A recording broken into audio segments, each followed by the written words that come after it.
आज हम 20वीं सदी के शुरुआती दौर में चलते हैं और आराम से बैठकर अमेरिका की कहानी सुनते हैं। लुइस पीट का जन्म लुइस प्रेसलर के नाम से 20 सितंबर 1880 को बियनविल, लुइसियाना में हुआ था। उसके पिता प्रिंटर का काम करते थे और परिवार का पेट पालने के लिए लंबे घंटे काम करते थे, जबकि उसकी मां घर पर 3 बेटियों की परवरिश कर रही थी। लुइस परिवार की मध्य बेटी थी और अपने किशोरावस्था के शुरुआती वर्षों में अक्सर शरारती बर्दाश्त करती थी और उसकी बदमाश छवि बन गई थी। इसलिए जब वो 15 साल की हुई तो उसके पिता ने उसे बोर्डिंग स्कूल भेज दिया। लुइस को स्कूल के सख्त नियमों के साथ एडजस्ट करना काफी मुश्किल लगा। जल्दी ही उसे मुसीबतें होने लगी जब उसके 3 क्लासमेट्स ने देखा कि उनकी कुछ चीजें गायब हो गई है। उन्होंने इसका पता प्रिंसिपल को दिया और थोड़ी जांच पड़ताल के बाद ये चीजें लुइस के कमरे से मिली। उसे स्कूल से निकाल दिया गया और वो लुइसियाना वापस लौट आई। घर वापस आने पर उसे घर में एडजस्ट करना मुश्किल लगा। वो अक्सर बाहर निकल जाती और कई बार पूरी रात घर पर नहीं रहती थी। वही उसने एक आदमी से मुलाकात की जिसका नाम था रसेल एंटनी, जो उससे 9 साल बड़े थे। उनकी पहली मुलाकात के कुछ ही वक्त बाद लुइस और रसेल की शादी हो गई और वे डलास रहने चले गए। लेकिन अफसोस, रसेल को अपनी जवान दुल्हन के बारे में सही से पता नहीं था। लुइस ने जल्दी ही दुकानों से चोरी करना शुरू कर दिया और जब रसेल काम पर होता तो वो दूसरे मर्दों के साथ भी बाहर जाती। रसेल को जल्दी ही एहसास हो गया कि ये शादी गलत थी, इसलिए उन्होंने तलाक ले लिया। लुइस फिर से 1903 में बियनविल लौट आई। वहीं उसकी मुलाकात हेनरी बॉसली से हुई, जो सेल्समैन थे और अपना अधिकतर वक्त काम में बिताते थे। कुछ दिन बाद हेनरी और लुइस न्यू ऑरलियंस गए और शादी कर ली। ये नहीं पता कि उसने इतनी जल्दी शादी क्यों करना चाहा, लेकिन हो सकता है कि उसने सोचा हो कि हेनरी से शादी करने से उसकी जिंदगी सुधर जाएगी। लेकिन उसके नए पति के साथ उसका जीवन कुछ झूम पड़पटी जैसा हो गया। वो उसके साथ घूमती रही और ज्यादातर समय बोर्डिंग हाउस और पुराने, ठीक से नहीं चलने वाले होटल के कमरों में रहती थी। हेनरी एक सेल्समैन था जो कमीशन पर काम करता था, इसलिए उसकी आमदनी हफ्ते दर हफ्ते बदलती रहती थी, जिससे उसे अपना ठिकाना जमाना मुश्किल हो रहा था। एक ही जगह पर रहकर हेनरी अपनी पत्नी को वो सब आराम चमक देना चाहता था जिसकी उसे तुसला में रहकर चाह थी। जो लोग उस बोर्डिंग हाउस में रहते थे जहां ये जोड़ा ठहरा था, उन्होंने बताया कि उनके कमरों से गहने गायब हो गए थे।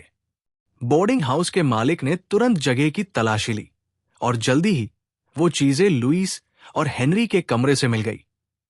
हेनरी ने माफी मांगी और पूरी चतुराई और आकर्षण से मामले को संभालने की कोशिश की, लेकिन जोड़े को अपना कमरा छोड़ना पड़ा और वे वाकों की तरफ निकल पड़े। टेक्सास में लुइस को फिर से मुश्किल में पड़ने में ज्यादा वक्त नहीं लगा जब उसने एक स्थानीय आभूषण की दुकान से चोरी करने की कोशिश की। इस बार पुलिस बुला ली गई और लुइस को गिरफ्तार कर लिया गया। उसे जज के सामने पेश किया गया, जहां उसकी शिष्ट व्यवहार और आंसू भरे माफी के कारण लोग उस पर तरस खा गए। जज ने उसे सस्पेंड सजा सुनाई। ये जोड़ा एक शहर से दूसरे शहर जाता रहा, लेकिन हेनरी जानता था कि ये जिंदगी उसकी पत्नी की नहीं थी। उसने उससे कहा कि वो कोशिश करेगा कि कोई ज्यादा स्थिर नौकरी या जिंदगी ढूंढे। 1906 की गर्मियों में हेनरी अचानक अपनी यात्रा से लौट आया और पाया कि उसकी पत्नी किसी और आदमी के साथ है। कहा जाता है कि हेनरी बहुत टूट गया था और 2 दिन बाद उसे वाको के पास एक होटल में मृत पाया गया। हाथ में एक .32 कैलिबर पिस्तौल थी। मौत को आत्महत्या माना गया। लुइस ने फिर शांति से अपने पति की सारी चीजें बेच दी, बोस्टन चली गई और वहां एस्कॉर्ट का काम करने लगी। वो अमीर बूढ़े पुरुषों के साथ बाहर जाती थी और उनकी गैर मौजूद बीवाओं का पूरा फायदा उठाकर उनके गहने चुरा लेती थी। उसके बाद उसने वो जो चीजें उसे पसंद आई वो बेच दी और जो नहीं उन्हें छोड़ दिया। वो बोस्टन में 1 साल तक रह पाई, लेकिन जब उसके एक ग्राहक ने उसकी ये हरकत पकड़ ली तो वो जल्दी से वहां से निकल पड़ी और टेक्सास वापस आ गई। ज्यादा देर अकेली रहना उसके बस की बात नहीं थी, इसलिए उसने जो नाम का एक आदमी से मुलाकात की, जो एक आत्मविश्वासी और धाकड़ इंसान था, जो काफी अमीर दिखता था। वो हमेशा स्टाइलिश कपड़े पहनता और हीरे के अंगूठियां पहनता था, और लुइस को उसकी ज्वेलरी देखकर तुरंत ही उसकी तरफ खिंचाव महसूस हुआ। वे दोनों मिलने लगे, लेकिन सिर्फ एक हफ्ते बाद ही। जब जो मिले तो उन्हें मृत पाया गया था। उन्हें गोली मारी गई थी और उनका सारा गहना चोरी हो चुका था। इस बार लुइस को गिरफ्तार कर लिया गया। जब वो अदालत में पेश हुई तो उसने जज से कहा कि उसने सच में शिकार को गोली मारी थी, लेकिन वो आत्मरक्षा में किया, क्योंकि वो उसके प्रति हिंसक और एब्यूजिव था। न केवल उसे अपराध से बरी कर दिया गया, बल्कि गहनों वालों ने उसकी तारीफ भी की। इसके बाद उसकी मुलाकात एक होटल मैनेजर हैरी फ्रूट से हुई। अब साल 1913 था और हर कोई हैरी को मेहनती और सम्मानित आदमी मानता था। लेकिन जब गहने और बाकी होटल से कीमती सामान गायब होने लगे तो पुलिस ने शक किया कि शायद वही जिम्मेदार है। बाकी स्टाफ वाले भी उस पर शक करने लगे। उसकी बदनामी हो गई थी।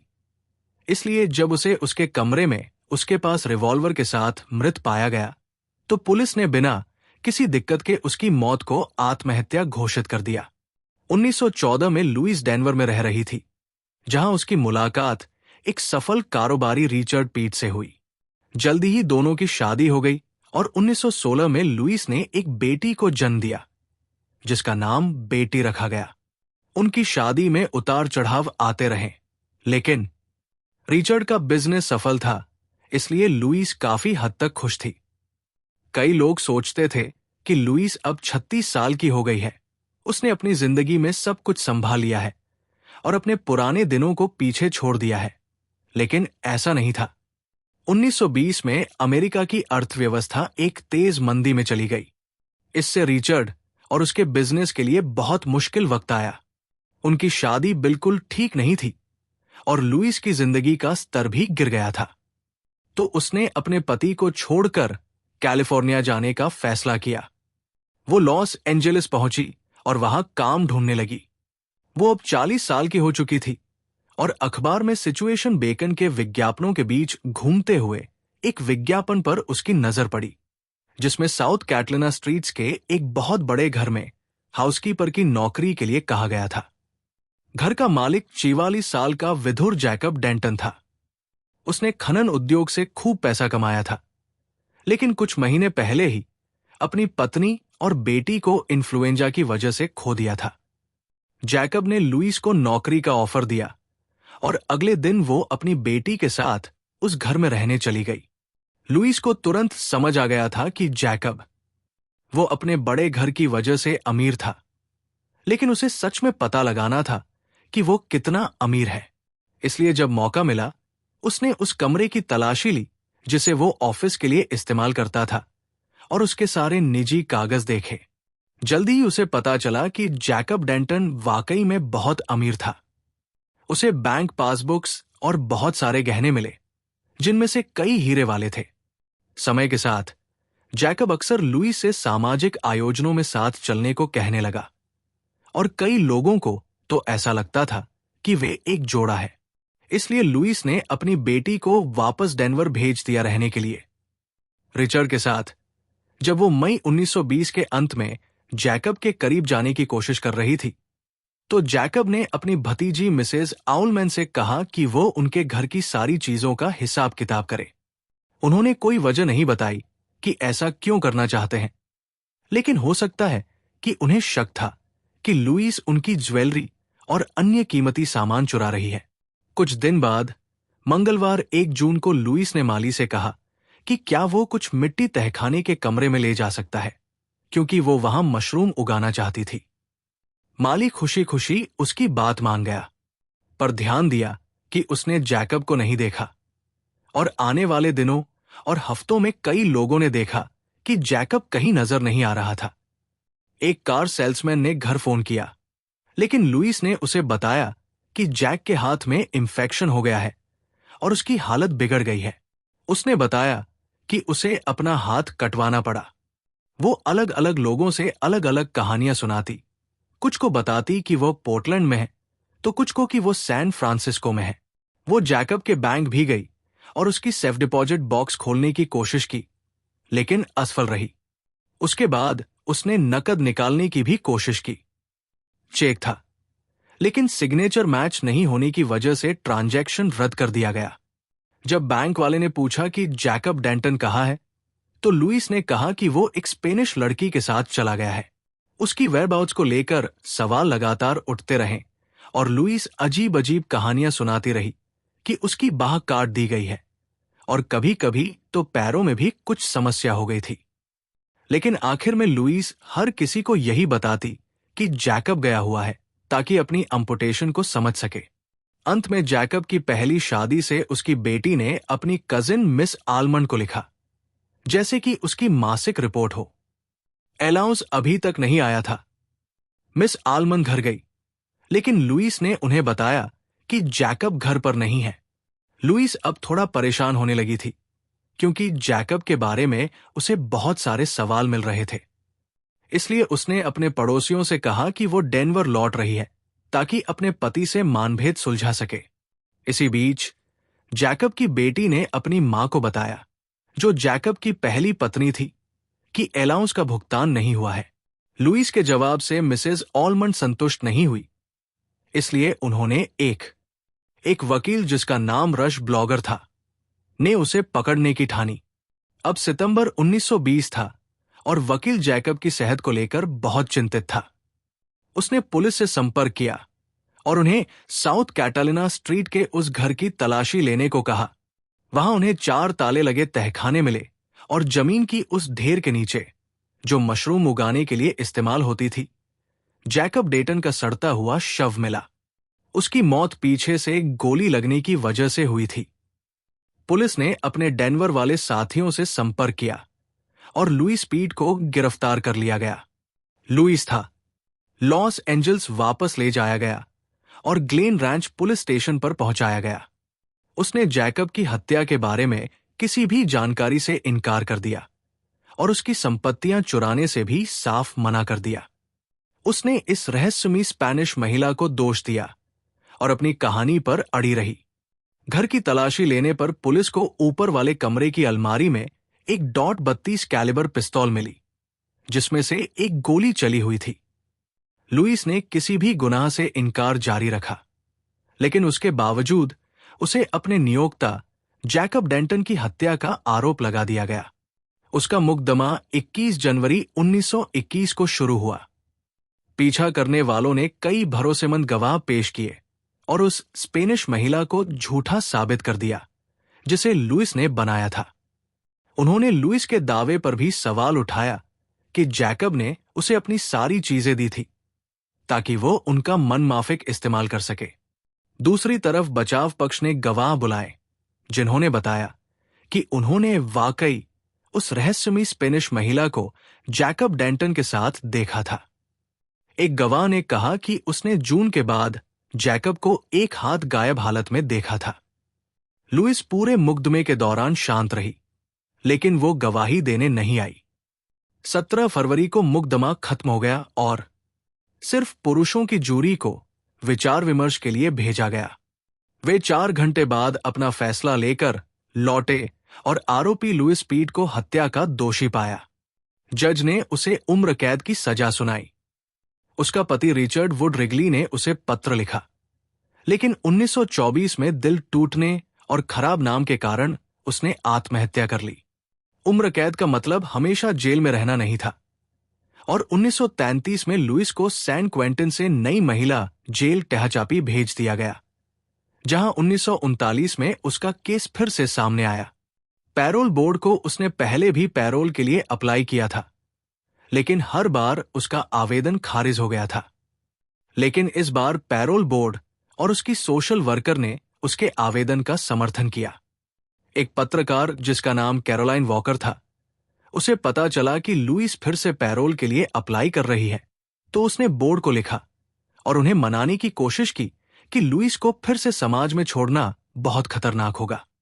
मिस वॉकर ने कहा कि लुइस ने अपना सारा जीवन चोरी, झूठ और हिंसा करके बिताया है, और अगर पैरोल बोर्ड उसे बाहर निकलने देगा तो ये बहुत बुरा होगा। कोई एमिली लाथन थी, एक पैरोल बोर्ड की सदस्य।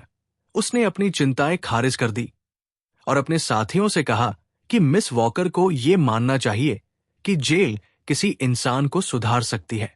11 अप्रैल 1939 को हत्या के जुर्म में 17 साल बाद लुइस पीटे को पैरोल पर रिहा किया गया। उसने एलाय का नाम लिया और एक सर्विसमैन के कैंटीन में काम करने लगी। चीजें उसके लिए ठीक चल रही थी। 1942 में पैरोल मिलने के 3 साल बाद एक बुजुर्ग महिला सहकर्मी अचानक गायब हो गई।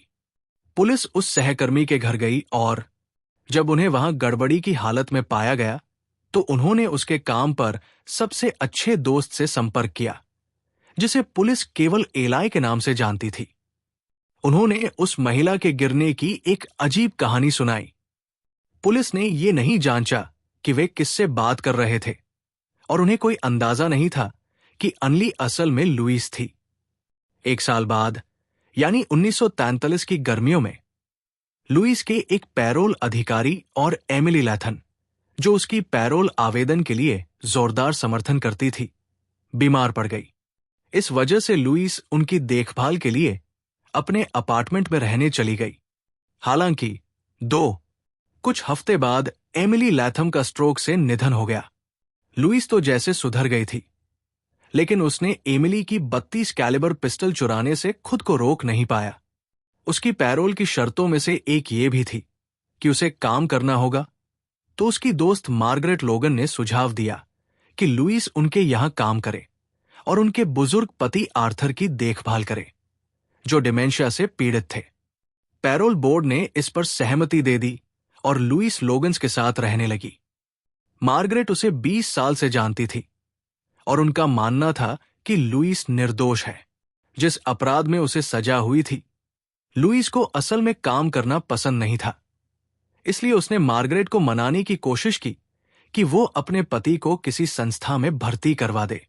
मार्गरेट ने इसे इस नजर से देखा कि पति की देखभाल करना पहले से ही मुश्किल होता जा रहा था, लेकिन इसके बजाय उसने अपनी नौकरी छोड़ दी ताकि वो अपनी रियल एस्टेट की नौकरी में पार्ट टाइम काम कर सके और आर्थर की देखभाल के लिए ज्यादा समय निकाल सके।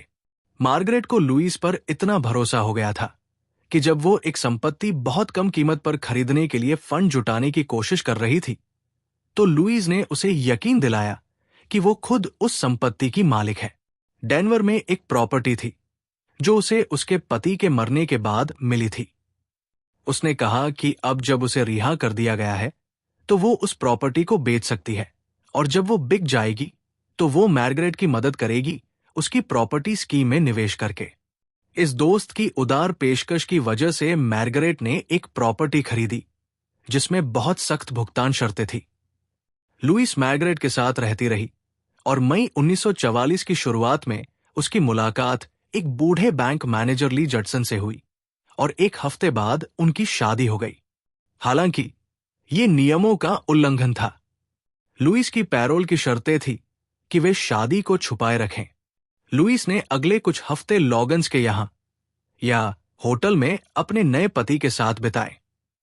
वो अभी भी मार्गरेट को आर्थर को किसी संस्था में भेजने के लिए मनाने की कोशिश कर रही थी और हर मौका मिलने पर वो अपने दोस्तों और पड़ोसियों को उसकी बिगड़ती हालत के बारे में बताती रहती थी। अब मार्गरेट पर रियल एस्टेट खरीद पूरी करने का दबाव था, लेकिन उसके पास पैसे नहीं थे क्योंकि लुइस ने डेनवर की कोई प्रॉपर्टी से कोई पैसा नहीं दिया था। वो बहुत परेशान हो रही थी, पति की देखभाल कर रही थी और अब पैसे खोने का तनाव भी झेल रही थी क्योंकि खरीदारी पूरी नहीं कर पाई थी। फिर हालात और खराब हो गए जब लुइस ने $200 का चेक कैश करने की कोशिश की, वो भी मार्गरेट के हस्ताक्षर की नकल करके। मार्गरेट अपनी दोस्त से बहुत निराश हो गई और उससे मिलने की बात कही ताकि वे साथ मिलकर अपनी सारी वित्तीय बातें साफ कर सकें। 29 मई 1944 को लुइस ने अपने पति से कहा कि वो ग्लेनडेल होटल में रहें, जबकि वो खुद मार्गरेट के घर गई ताकि पैसे के मसलों पर चर्चा कर सकें। 2 दिन बाद में लुइस और उसके पति मार्गरेट लॉगन के घर चले गए, लेकिन मार्गरेट वहां नहीं थी। उसने तुरंत अधिकारियों को यकीन दिला दिया कि आर्थर को किसी विशेषज्ञ संस्थान में भर्ती करना जरूरी है, और 5 जून को उसे पैटन स्टेट हॉस्पिटल ले जाया गया। जब दोस्त और रिश्तेदार घर आते या फोन करते, लुइस उनके सवालों का एकदम तैयार जवाब देती थी कि क्यों मार्गरेट उनसे बात नहीं कर पा रही। वो उन्हें बताती कि आर्थर ने उसकी पत्नी को इतनी बुरी तरह काट लिया कि उसका नाक बिगड़ गया है और वो बहुत परेशान है। जैसे जैसे वक्त बीता, कम और कम लोग मार्गरेट लोगन के बारे में पूछने लगे। 6 महीने बाद 6 दिसंबर 1944 को आर्थर लोगन का निधन हो गया। लुइस ने अधिकारियों को उसकी लाश मेडिकल रिसर्च के लिए इस्तेमाल करने का आदेश दिया। कहा कि यही आर्थर की इच्छा थी। लुइस अब 64 साल की हो चुकी थी और उसे लग रहा था कि उसकी योजना बहुत अच्छी तरह से पूरी हो गई है। अब कम ही लोग मार्गरेट के बारे में पूछते थे।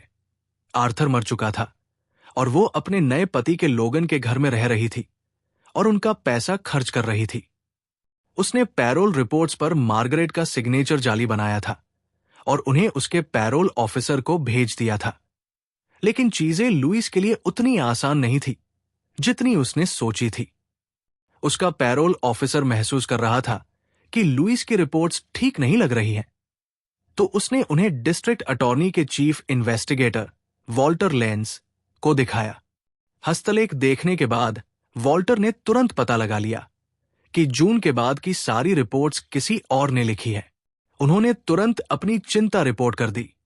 एक जिला अटॉर्नी ने हत्याकांड के प्रमुख थैड ब्राउन को जांच करने का आदेश दिया। थैड ने चुपके से मार्गरेट अनर्था के दोस्तों और पड़ोसियों से बात की, जिनमें से सभी ने बताया कि उन्होंने कई महीनों से मार्गरेट को नहीं देखा था। जब उन्होंने स्टेट अस्पताल के नर्सों से बात की, तो नर्सों ने जांचकर्ता को बताया कि आर्थर जून 1944 में भर्ती हुआ था और वहां 6 महीने रहने के दौरान उसे कोई भी मिलने नहीं आया। थैड ब्राउन ने सोचा कि अब लुइसा से मिलने का वक्त आ गया है और 20 दिसंबर की शाम को पुलिस घर पहुंचते ही लुइस ने अपनी वही कहानी दोहराई कि आर्थर ने अपनी पत्नी को नाक और गर्दन में काटा था और आर्थर के मरने के बाद उसने कहा कि मार्गरेट घर में नहीं सोएगी। सैड ब्राउन ने लुइस की एक भी बात पर यकीन नहीं किया। उसने माना कि उसने अपनी पैरोल की कागजात फर्जी बनाए थे, लेकिन जोर देकर कहा कि उसने ये सिर्फ इसलिए किया क्योंकि उस वक्त मार्गरेट बहुत चिंतित थी और उसने उसे ऐसा करने को कहा था।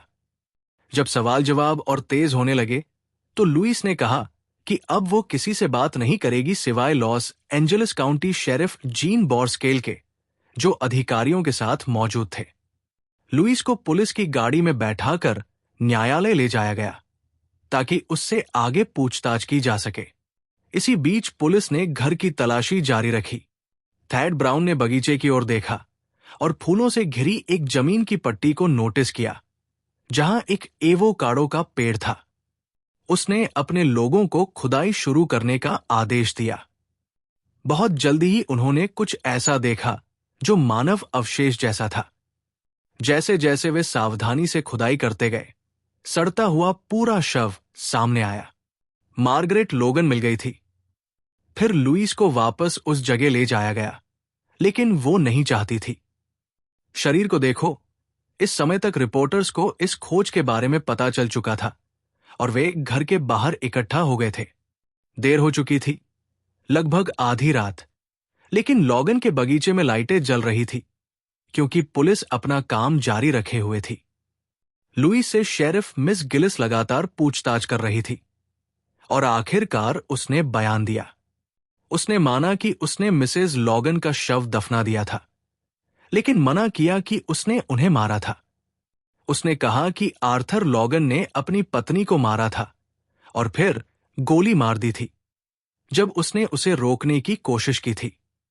वो पुलिस को फोन करने वाली थी, लेकिन सोचा कि क्योंकि उसके पहले के केसों की वजह से कोई उस पर यकीन नहीं करता, उसने फैसला किया कि वो अपनी दोस्त को बगीचे में दफना देगी और आर्थर को स्टेट अस्पताल में भर्ती करवा देगी। घर की तलाशी जारी रही और पुलिस को एक रिवॉल्वर मिली जिस पर ईबीएल के अक्षर थे। बाद में पता चला कि ये वही बंदूक थी जो लुइस के पिछले पैरोल ऑफिसर एमिली लैथम से चोरी हुई थी। ये वारदात जैकब डेंटन की हत्या जैसी ही लग रही थी। लुइस को गिरफ्तार कर लिया गया और अगले दिन उसका पति ली जडसन शर्मिंदा और टूटे दिल के साथ ने अपनी जान ले ली। सीढ़ियों से कूदते हुए लुइस पीट का मुकदमा लॉस एंजल्स में 23 अप्रैल 1945 को शुरू हुआ। अभियोजकों ने अदालत को बताया कि लुइस ने मार्गरेट लोगन को मार डाला था ताकि वो उसके पैसे पर कब्जा कर सके। उन्होंने जूरी को, जो 11 पुरुषों और एक महिला से बनी थी, जैकब डेंटन के मुकदमे का ट्रांसक्रिप्ट दिखाया जिसमें दोनों मामलों की समानता पर जोर दिया गया था। उन्होंने कई गवाह भी पेश किए जो जून 1944 से लुइस के अजीब व्यवहार का बयान दे सके। लेकिन बचाव पक्ष ने अदालत को बताया कि मार्गरेट अपनी मौत से पहले पति के हाथ में था और लुइस बस घबरा गई, जो इस स्थिति में कई लोग करते। इस बार लुइस ने गवाह के तौर पर बोलने पर जोर दिया। उसने बहुत साफ साफ और समझदारी से बात की और जूरी को खुश करने की पूरी कोशिश की। वो एक शांत और भरोसेमंद गवाह लग रही थी, जैसे कोई प्यारी चचेरी बहन हो, न कि हत्या के आरोप में खड़ी महिला। मैं 31 तारीख को था। मुकदमा खत्म हुआ और जूरी ने 3 घंटे सोचा समझा, फिर वापस आकर फैसला सुनाया कि लुइस पीट्स पहली डिग्री की हत्या की दोषी है। जज ने उसे सजा सुनाई। अगले 2 साल तक लुइस ने अपनी बेगुनाही की जोरदार दलील दी। उसके वकीलों ने कोर्ट में अपील की, लेकिन हर बार उनकी अपील खारिज कर दी गई। आखिरकार लुइस पीटे को 11 अप्रैल 1947 को सैन क्वेंटिन राज्य जेल में गैस चैम्बर में फांसी दी गई। नमस्ते दोस्तों, सुनने के लिए बहुत बहुत धन्यवाद। जैसा हमेशा होता है,